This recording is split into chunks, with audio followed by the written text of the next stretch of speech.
In this lesson, let's take a look at how easy it is to update or change the formatting of our content because we're using CSS. So I'm in my favorite HTML editor, which I happen to use Dreamweaver, and I'm in the Lesson 8 folder. Let me show you where it is. In Chapter 8, and I've opened the Bridges blog folder, and I've got the homepage open, which is index.html. That's what I'm seeing right here.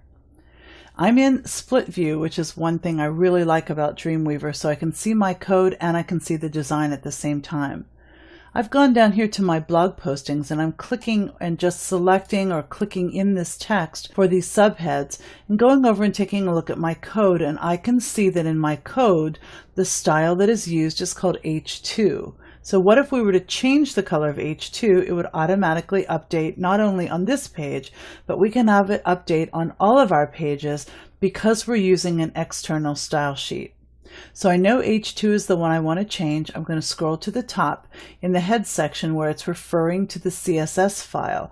Again, it's a separate file that's attached to each web page.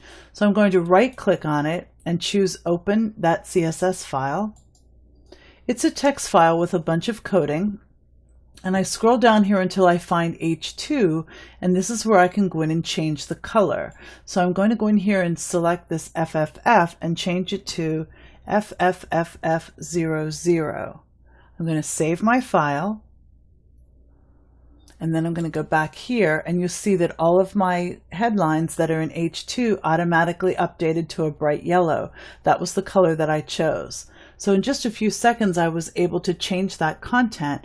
If I had 50 web pages, I could change all 50 at once because I'm using an external style sheet, and I opened that style sheet, made the change, and Dreamweaver or the HTML editor that you use would automatically update it on all the pages. That's just an example of how easy it is to update your content using CSS and HTML5.